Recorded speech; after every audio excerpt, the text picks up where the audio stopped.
The world has seen that in the middle of the Russian-Ukraine conflict, the face of Ukrainian opposition has been their leader, President Volodymyr Zelensky. His defiant vows to stay and fight have lifted a nation battling for its freedom.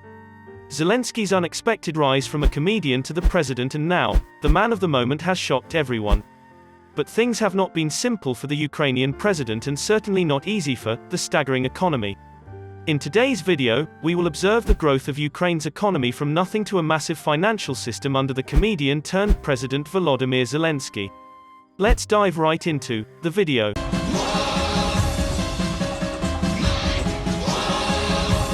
By the time Zelensky came to power, Ukraine had been at war with Russia for more than 5 years. The death toll had topped 13,000, with almost nightly shooting or shelling across the front lines, a jagged tear between the once fraternal nations. No one knew at the time that the war would soon become incalculably worse. Ukraine's President Volodymyr Zelensky came to power in 2019, taking charge of the war-torn, corruption-plagued country of about 45 million without any prior political experience. The political novice and former sitcom actor and comedian, who was dismissed by critics as a puppet of Ukrainian oligarch Ihor Kolomoisky, won his presidency by securing more than 73% of ballots, promising to balance the defense of Ukraine from Russian aggression with protecting the Russian speakers of his country. After he became the president, Ukraine's economy grew massively. The gross GDP of Ukraine in 2021 was the highest it's ever been since the country became independent in 1991. The country managed to hit this peak in spite of the setbacks from the COVID-19 pandemic and close to 8 years of being under attack by Russia and its proxies. Last year's GDP was also a steep increase from 2020, when it was just $155 billion, according to the World Bank's figures. It is estimated that Ukraine has a record GDP of $200 billion, sufficient foreign exchange reserves, and an average salary increase of 21%. These are the indicators with which the Ukrainian economy ended in 2021. However, the COVID-19 pandemic, Russia's war on Ukraine, the global surge in gas prices, and the weakening hryvnia have been adverse factors for Ukraine's economy. As a result, we achieved economic growth of 3% of GDP in spite of the forecasted 4.6%. President Volodymyr Zelensky said that our $12.5 billion ($446 million) in investments flowed out of Ukraine as a result of fear.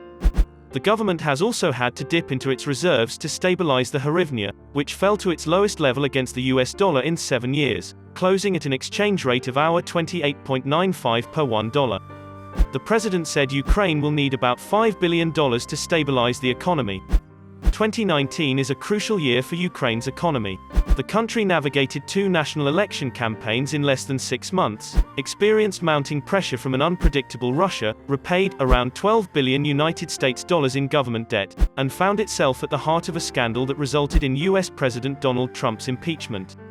By the end of 2019, it looked as though Ukraine had emerged victorious.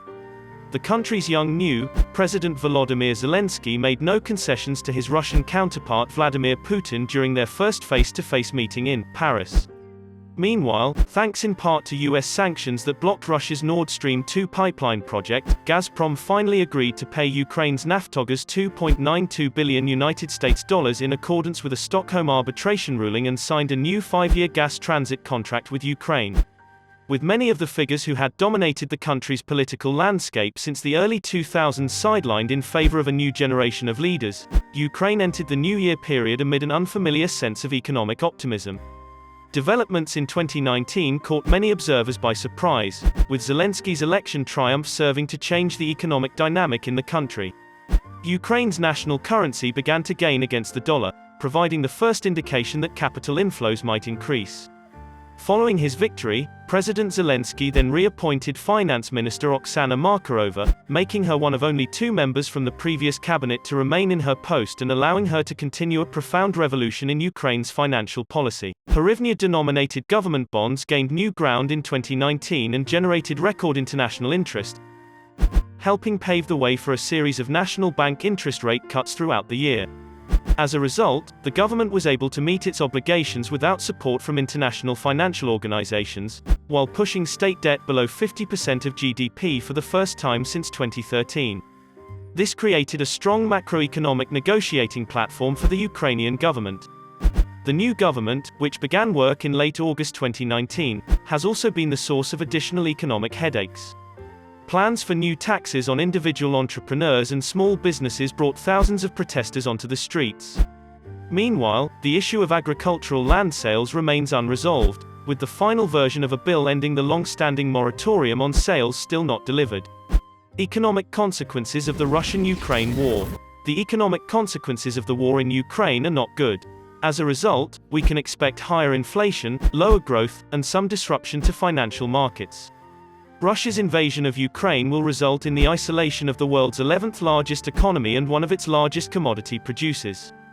The immediate global implications will be higher inflation, lower growth, and some disruption to financial markets as deeper sanctions take hold. The longer-term fallout will be a further debilitation of the system of globalized supply chains and integrated financial markets that have dominated the world economy since the Soviet Union collapsed in 1991. The invasion of Ukraine might not cause a global economic crisis today, but it will change how the world economy operates for decades to come.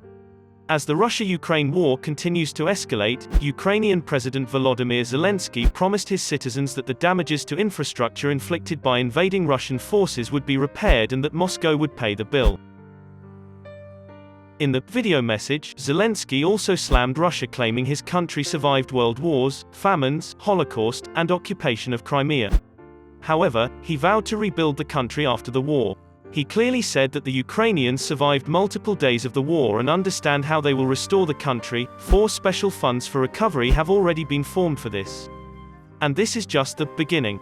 And that brings us to the end of today's video. How do you think President Zelensky is handling the Russian invasion of Ukraine? Share your thoughts with us in the comments section. Also, don't forget to like this video and subscribe to this channel. See you soon with the next video. Thank you so much for watching.